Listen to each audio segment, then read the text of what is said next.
प्यारे बच्चों नमस्कार। आप सभी का बहुत बहुत स्वागत है आपके इस यूट्यूब चैनल पर। आप सबकी तैयारी कैसी चल रही है? उम्मीद करते हैं अच्छी चल रही होगी।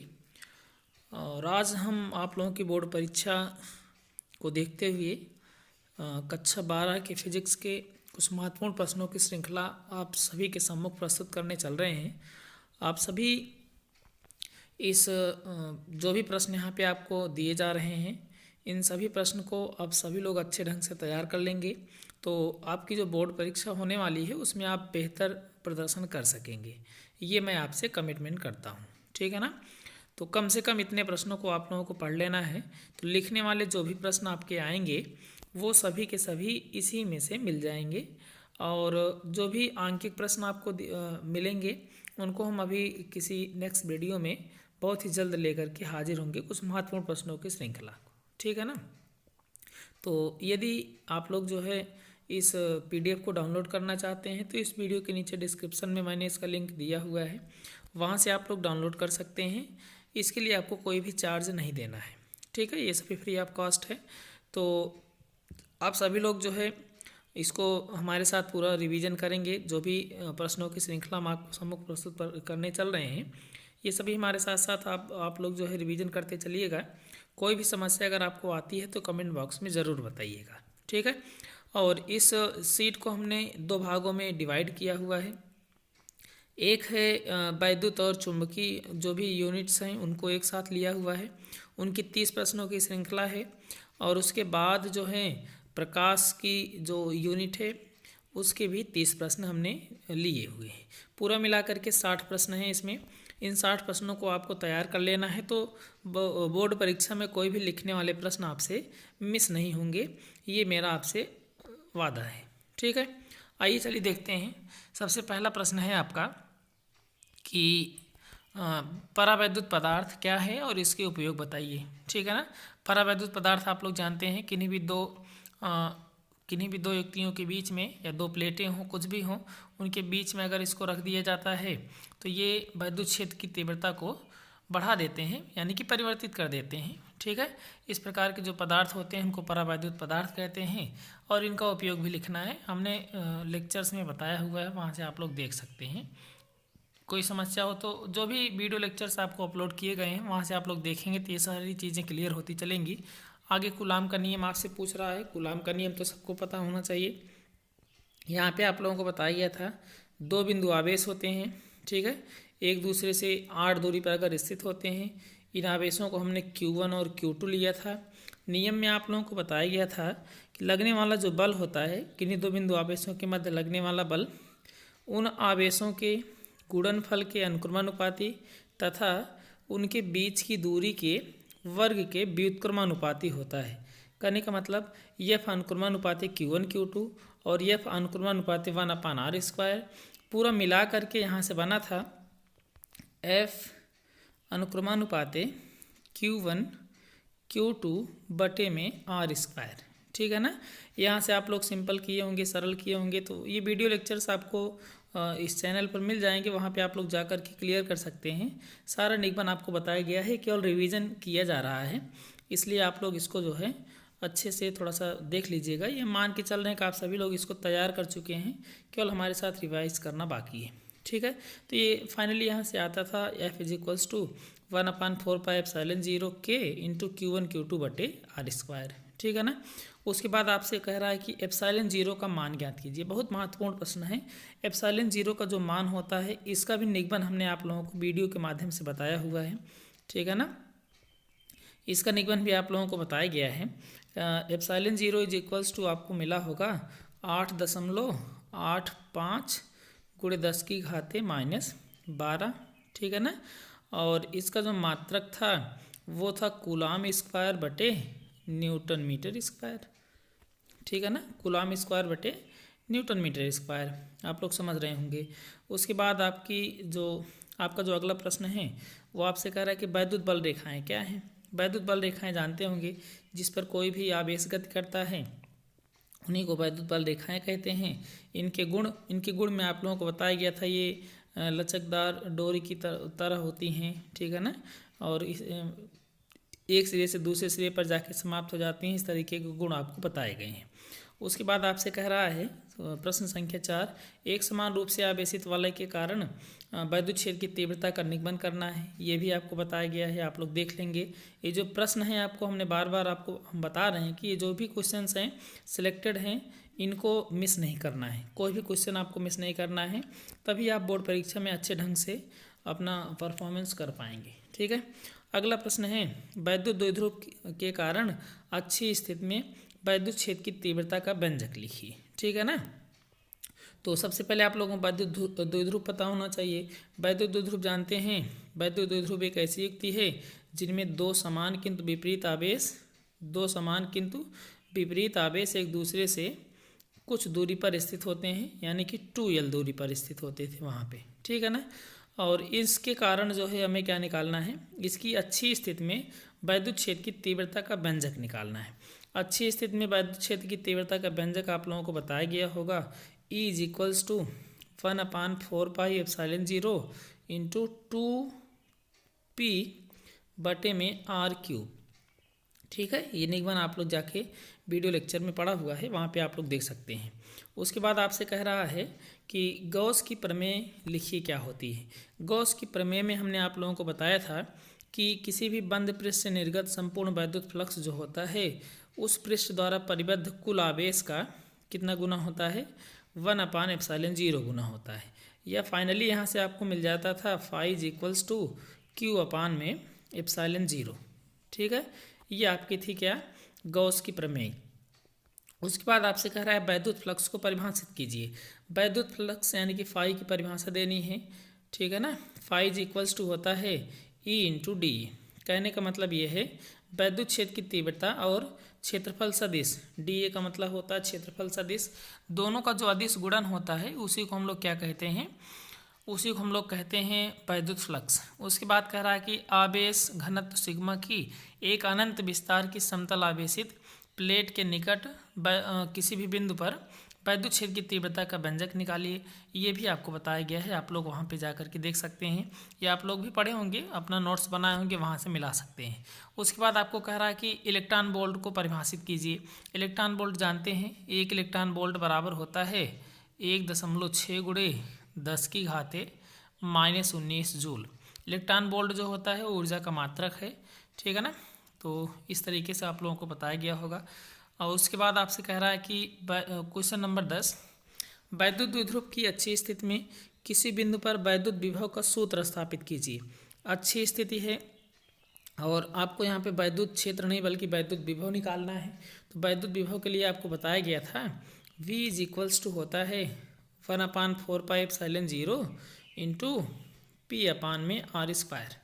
ठीक है ना। ये आपको निगमन बताया गया होगा। और दूसरा निरक्षीय स्थिति में बताया गया था V = 0 होता है। ठीक है। उसके बाद आपसे अगला प्रश्न कह रहा है कि संधारित्र की धारिता, क्वेश्चन नंबर 11 है, संधारित्र की धारिता को परिभाषित कीजिए। संधारित्र की धारिता को हमने आपको बताया था। सबसे पहले संधारित्र आप लोग समझ लें। संधारित्र एक ऐसा समायोजन होता है जिसके आकार में परिवर्तन किए बिना ही उस पर आवेश की पर्याप्त मात्रा संचित की जा सकती है। एक कोई भी प्रश्न है उसमें जो भी वर्ड्स आपसे यहाँ पे नए नए शब्द जो भी मिल रहे हैं उनकी परिभाषा आप सभी को क्लियर होनी चाहिए। ये भी एक एक नंबर में आपसे पूछे जाते हैं। ठीक है ना। इस तरीके से इन प्रश्नों को व्यवस्थित किया गया है। जैसे यहाँ पे था वैद्युत द्विध्रुव की अच्छी स्थिति में, तो आपको वैद्युत द्विध्रुव पता होना चाहिए। आपसे वैद्युत द्विध्रुव भी पूछता है, इसलिए थोड़ा सा आप लोग इसको समझते चलिएगा। तो संधारित्र की धारिता को परिभाषित करना है। C = हम लोग जानते हैं Q/V होता है। कहने का मतलब ये है दिए गए आवेश, किसी भी संधारित्र को दिए गए आवेश तथा उसके विभव में होने वाली जो वृद्धि है यानी कि विभवांतर है, दोनों के अनुपात को क्या कहते हैं, उस संधारित्र की धारिता कहते हैं। इसको C से डिनोट करते हैं। ठीक है ना। आगे कह रहा है कि समांतर प्लेट संधारित्र की धारिता के लिए व्यंजक निकालिए। यहाँ से आप लोग पढ़े होंगे C = A/ε0/d होता है या K/A/ε0/d होता है। इसी का निगमन करना है। निगमन आपको बताया गया है, आप लोग जाके वहाँ पे देख सकते हैं। आगे फिर क्वेश्चन नंबर 12 में कह रहा है सिद्ध कीजिए संधारित्र की जो ऊर्जा घनत्व है वो 1/2ε0E² होता है। ये भी निगमन कराया गया है, यहाँ पे भी आप लोग इसको पढ़ सकते हैं। ठीक है। कोई भी समस्या नहीं होनी चाहिए। अगर आप लोगों को लग रहा है कि हम बहुत तेज़ी से आपको बता रहे हैं, तो यहाँ पे आपको 3 डॉट्स दिख रहे होंगे, ठीक है ना। जो भी आप लोग वीडियो देख रहे हैं उसके कॉर्नर पे राइट साइड में 3 डॉट्स दिख रहे होंगे, वहाँ पे स्पीड जा कर के आप लोग कम कर सकते हैं, ठीक है। तो 0.75 कर दीजिए, 0.5 कर दीजिए, कुछ भी कर देंगे तो वो आपको धीरे धीरे बोल करके सुनाएगा अपने अनुसार, ठीक है ना। तो आगे चलते हैं, मौज से पढ़िए। कोई भी समस्या होती है तो आप लोग कमेंट बॉक्स करके बताएं, कमेंट करके बताएंगे कमेंट बॉक्स में आप, तो उसको हम सॉल्व करने का प्रयास करेंगे जैसे ही टाइम मिलता है। आगे क्वेश्चन नंबर 13, अनुगमन वेग और विशिष्ट प्रतिरोध को परिभाषित करना है, ठीक है। अनुगमन वेग हम लोग जानते हैं, जब किसी धातु के जो सिरे होते हैं, ठीक है ना, उनको बैटरी से हम लोग ले जा कर के कनेक्ट करते हैं, बैटरी के सिरे से ले जा कर के जोड़ते हैं, तो ये जो बैटरी होती है इसको बहुत ज़्यादा त्वरित नहीं कर पाती है, बल्कि एक नियत सूक्ष्म वेग लगभग 10⁻⁴ मीटर प्रति सेकंड ही दे पाता है, ठीक है ना। इसी नियत सूक्ष्म वेग को ही हम लोग क्या कहते हैं, अनुगमन वेग कहते हैं। उसके बाद आपसे कह रहा है विशिष्ट प्रतिरोध क्या होता है, इसको बताइए। विशिष्ट प्रतिरोध आपको पता होना चाहिए, ρ = R/A/L होता है। बात समझ में आ रही है। विशिष्ट प्रतिरोध जो होता है उसके प्रतिरोध के बराबर होता है, जबकि उसके चालक तार के अनुप्रस्थ परिच्छेद का क्षेत्रफल और उसकी लंबाई कितना हो, एकांक हो। इस तरीके से परिभाषा आपको बताई गई है। कोई भी परिभाषा यहाँ पे ऐसी नहीं है जो नहीं बताई गई है, केवल आप लोगों को रिवीजन करना है और इन प्रश्नों को अच्छे ढंग से देख लें, समझ लें। कोई समस्या नहीं होनी चाहिए, कम से कम इतने प्रश्न तो तैयार ही होने चाहिए, तभी आप लोग बोर्ड परीक्षा में अच्छा परफॉर्मेंस कर पाएंगे। आगे आपसे बहुत ही महत्वपूर्ण प्रश्न लिखा हुआ यहाँ पे, ओम का नियम लिखिए। ओम का नियम हम लोग जानते हैं, यदि किसी चालक की भौतिक अवस्था जैसे ताप में कोई परिवर्तन न किया जाए तो चालक के सिरों के मध्य लगाए गए विभवांतर तथा उसमें प्रवाहित होने वाली धारा का जो अनुपात है सदैव क्या होता है, कांस्टेंट होता है, नियत होता है, और ये चालक के प्रतिरोध के बराबर होता है। बात समझ रहे होंगे, ठीक है ना। उसके बाद आपसे कह रहा है किरचॉफ का नियम लिखिए, और इसका निगमन भी करना है, थोड़ा सा समझिएगा। निगमन आपको बताया गया है, आपसे किरचॉफ का नियम पूछ रहा है और लॉरेंज बल से आप क्या समझते हैं इसको भी बताना है। किरचॉफ के आपको 2 नियम बताए गए होंगे, उन किरचॉफ एक था इसे आपका संधि का नियम है ना, एक था बंदपास का नियम, दोनों आप लोग पढ़ लीजिएगा। संधि के नियम में आपको थोड़ा सा हम याद दिला दें, σI = 0 होता था, यानी कि किसी भी बिंदु पर किसी भी संधि पर मिलने वाली वैद्युत धाराओं का जो बीजगणितीय योग है वो 0 होता है। और दूसरा था σI × R = σE। कहने का मतलब किसी बंद पास के विभिन्न खंडों में बहने वाली धारा तथा संगत प्रतिरोधों के गुणनफल का जो बीजगणितीय योग था उनके विद्युत वाहक बलों के बीजगणितीय योग के बराबर होता था, ठीक है। और लॉरेंज बल आप लोग जानते हैं, लॉरेंज बल यानी कि θ = 90 अंश होने पर जो F = QVB होता है, उसी को हम लोग क्या कहते हैं, लॉरेंज बल कहते हैं। उसके बाद है आपका व्हीटस्टोन सेतु क्या है, विभवमापी क्या है। व्हीटस्टोन सेतु और विभवमापी को सचित्र वर्णन कर लेना है, इसको आप लोग पढ़ लीजिएगा अच्छे ढंग से। आगे है बायो-सेवर्ट का नियम लिखिए। बायो-सेवर्ट के नियम को हम थोड़ा सा रिवीजन करा देते हैं आपको। ये कोई चालक तार था, एक छोटा सा खंड यहाँ पे लिया गया था जिसकी लंबाई ΔL थी, और इससे r की दूरी पर एक बिंदु P था, ठीक है ना, और ये कोण थीटा था, और यहाँ पे इसमें चालक तार में I धारा प्रवाहित हो रही थी। तो यहाँ पे बताया गया था उस बिंदु P पर उत्पन्न जो चुंबकीय क्षेत्र है वो निम्न बातों पर निर्भर करता है। पहली बात थी प्रवाहित होने वाली धारा के अनुक्रमानुपाती होता है, और चुंबकीय क्षेत्र की जो तीव्रता है चालक खंड की लंबाई के अनुक्रमानुपाती होता है। चुंबकीय क्षेत्र की जो तीव्रता होती है वो क्या होती है, चालक खंड तथा चालक खंड से उस बिंदु को मिलाने वाली रेखा के बीच जितना कोण बनता है उसके ज्या यानी कि साइन के अनुक्रमानुपाती होता है। और चुंबकीय क्षेत्र की जो तीव्रता है वो किसके अनुक्रमानुपाती होती है, चुंबकीय क्षेत्र की तीव्रता चालक खंड से उस बिंदु की दूरी के वर्ग के व्युत्क्रमानुपाती होती है, ठीक है ना। यहाँ से फाइनली मिलाने के बाद आपको मिला होगा ΔB अनुक्रमानुपाते I ΔL sine theta बटे में कितना r², या ΔB बराबर कर देंगे तो यहाँ से एक नियतांक आ जाता था μ0/4π × I ΔL साइन थीटा बटे में r²। ठीक है ना। और ये आपका हो जाता था ये, और जहाँ पे म्यू जीरो जो था निर्वात की चुंबकशीलता थी, और म्यू जीरो अपान 4 पाई का मान 10⁻⁷ हुआ कर न्यूटन प्रति एम्पियर स्क्वायर होता था। ये सभी आप लोगों को क्लियर होने चाहिए, ठीक है ना। एग्ज़ाम देने जा रहे हैं, इतना सारी चीज़ें बताई गई हैं, आप लोग रिवीजन कर लीजिए ढंग से। अभी टाइम है, बहुत देर नहीं हुई है, कम से कम इतने प्रश्नों को तो आप लोग तैयार ही कर लें ढंग से, ठीक है। एम्पियर का परिपथी नियम, एम्पियर के परिपथी नियम में बताया गया था कि जो एम्पियर का परिपथी नियम आप लोगों को बताया गया होगा कि म्यू जीरो गुना होता है चुंबकीय क्षेत्र की तीव्रता का रेखीय समाकल, यानी कि integration of B D L is equals to, line integral है, integration of B D L is equals to कितना, आई का म्यू जीरो गुना, ठीक है।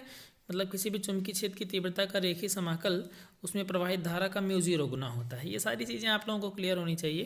क्वेश्चन नंबर 18 है, वृत्ताकार धारावाही कुंडली के अक्ष के अनुदिश चुंबकीय क्षेत्र ज्ञात करना है, इसको आप लोग पढ़ लीजिएगा। उसके बाद अगला प्रश्न है चुंबकत्व के अवयव को परिभाषित करना है। चुंबकत्व के अवयव आप लोग जानते हैं, नमन कोण, नत कोण और चुंबकीय क्षेत्र की तीव्रता, 3 इसके पार्ट होते हैं, उसको आप लोग पढ़ लीजिएगा। निगमन करवाया गया होगा एच भी और बी में, है ना। उसके बाद क्वेश्चन नंबर 20 है, चुंबकत्व का परमाणु मॉडल क्या होता है, इसको आप लोग पढ़ लेंगे। उसके बाद क्वेश्चन नंबर 21 है, फैराडे का विद्युत चुंबकीय प्रेरण संबंधी 2 नियम था, उसको आप लोगों को हम यहाँ से थोड़ा सा बता देते हैं। चुंबकीय प्रेरण संबंधी 2 नियम थे। पहला नियम था, यदि किसी कुंडली से बद्ध चुंबकीय फ्लक्स के मान में परिवर्तन किया जाता है तो उसमें जो धारा होती है, एक प्रेरित धारा उत्पन्न हो जाती है, और उस धारा के कारण जो है उसमें एक प्रेरित विद्युत वाहक बल भी उत्पन्न हो जाता है ना। और उसके बाद था दूसरा नियम था कि किसी भी परिपथ में उत्पन्न प्रेरित धारा सदैव उस कारण का विरोध करती है जिससे वह स्वयं उत्पन्न हुई रहती है, ठीक है ना। कहने का मतलब ये है, वो जिस पत्तल में खाती है उसी में छेद कर देती है ना। आगे चलते हैं। आगे जो अगला प्रश्न है आपका, वो है स्वप्रेरण, अन्योन्य प्रेरण और भंवर धाराओं से आप क्या समझते हैं। तो स्वप्रेरण आप लोग जानते होंगे, अपने आप में ही परिवर्तन हो और उसमें ही कोई नई चीज़ उत्पन्न हो जाए, किसी दूसरे से प्रेरित होकर के हो जाए। ये सारी चीज़ें आपको शॉर्टकट में बताते चल रहे हैं, आप लोग परिभाषाओं को समझ रहे होंगे। और भंवर धाराएँ जो होती हैं, जो भंवर धारा के समान चक्करदार होती है, उन्हें भंवर धारा कहते हैं। इसको डिटेल में बताया गया है, वहाँ पे आप लोग जा कर के देख लीजिएगा।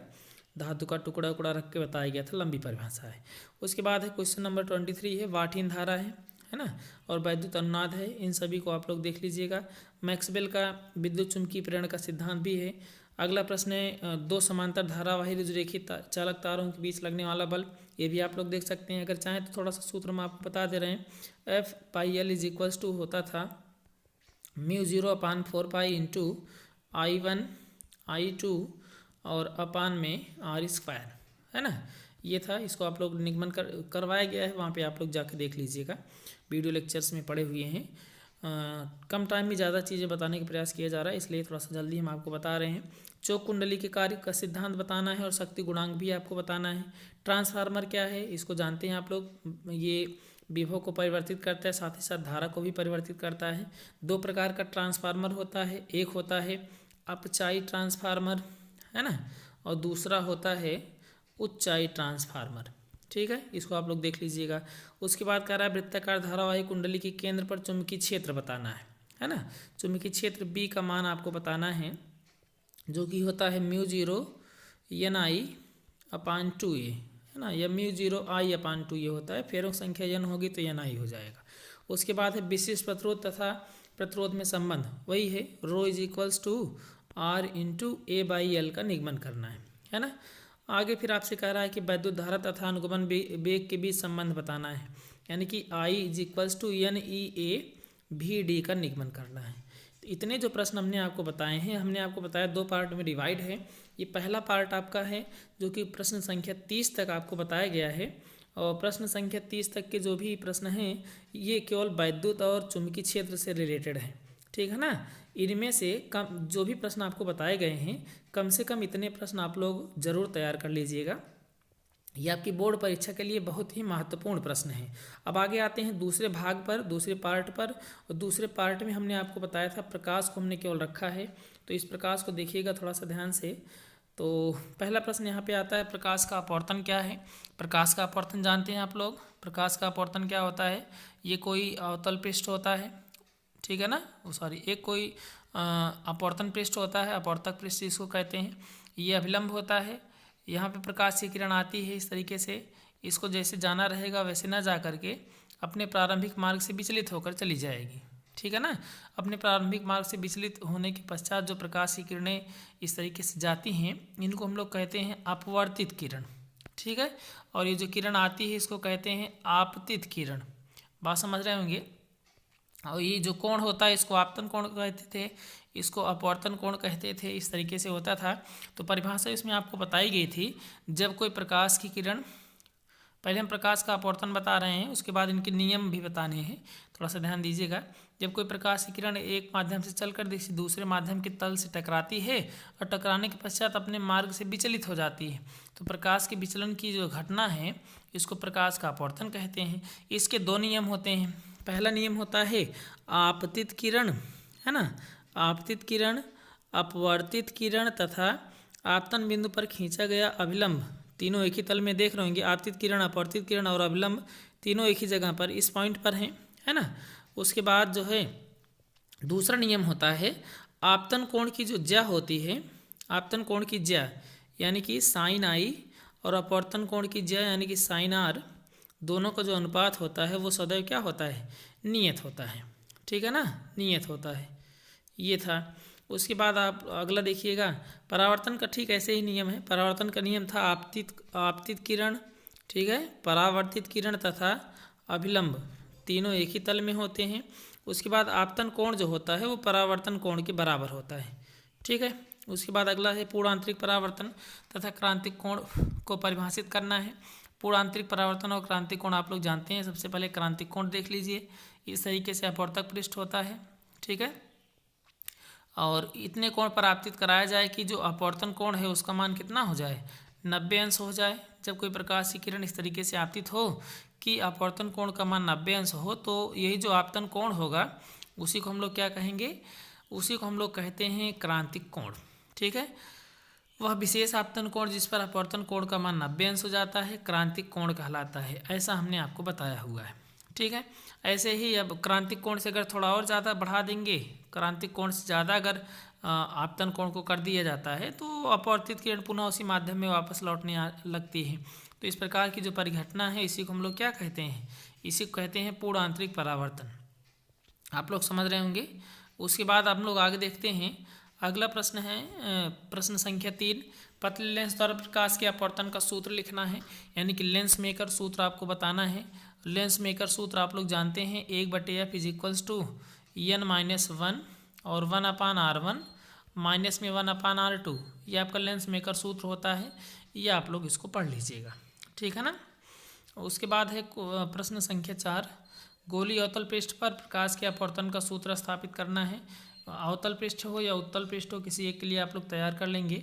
ये जो सूत्र है 1/f = 1/v - 1/u के लिए करना है, ठीक है ना। तो इसको आप लोग देख लीजिएगा। उसके बाद कह रहा है प्रिज्म के अपवर्तनांक का सूत्र स्थापित कीजिए। प्रिज्म के अपवर्तनांक का जो सूत्र होता है वो आप लोग जानते हैं, n = sin a + del m/2 और अपान में sin a/2, है ना। ये प्रश्न आपको बताया गया है, इसको आप लोग देख लीजिएगा। उसके बाद रामन प्रभाव और रैले का प्रभाव पूछ रहा है, इसको देख लीजिएगा। क्वेश्चन नंबर 7 है, परावर्तित दूरदर्शी का नामांकित चित्र बना के इसको लिखना है, इसको भी आप लोग पढ़ लेंगे। हाइगेंस का द्वितीयक तरंगिकाओं का सिद्धांत बताना है, ये बहुत इंपॉर्टेंट प्रश्न है, इसको आप लोग देख लीजिएगा। और इससे विशेष रूप से प्रकाश के अपवर्तन की व्याख्या करनी है, इसको भी आप लोग पढ़ लीजिएगा, ठीक है ना। हाइगेंस के द्वितीयक तरंगिकाओं का सिद्धांत और ये क्या बोलते हैं इसको, अपवर्तन, तरंगों के अपवर्तन की जो व्याख्या की गई है, वहाँ से आपको इन सभी प्रश्नों को देख लेना है, ठीक है ना। उसके बाद आपसे कह रहा है कि यंग के व्यतिकरण का प्रयोग, यंग का प्रयोग बहुत महत्वपूर्ण है। प्रश्न संख्या 9, यंग का व्यतिकरण का प्रयोग लिखना है और साथ ही साथ फ्रिंज चौड़ाई यानी कि बीटा का मान भी बताना है। बीटा मतलब d(λ/d) होता है ना, इसका निगमन भी आपको करना है। उसके बाद आपसे कह रहा है कि प्रश्न संख्या 10 है, प्रकाश का विवर्तन क्या है। विवर्तन आप लोग जानते हैं, किसी भी अवरोध अथवा रेखा छिद्र के तीक्ष्ण किनारों पर प्रकाश किरणों का आंशिक रूप से मुड़ जाना ही विवर्तन कहलाता है। केंद्रीय उच्चिष्ट की कोणीय चौड़ाई यानी कि थीटा का मान बताना है, शायद लैम्डा बाई डी होता है, आप लोग क्लियर कर लेंगे। Theta is equals to lambda by d होता है, तो इसी का निगमन करना है, ठीक है। और मैलस का नियम बताना है। मैलस का नियम जानते हैं, I is equals to I zero cos square theta होता है, ये मैलस का नियम हो गया। उसके बाद ब्रूस्टर का नियम भी है, n is equals to ten i p है ना, इसको भी आप लोग देख लीजिएगा।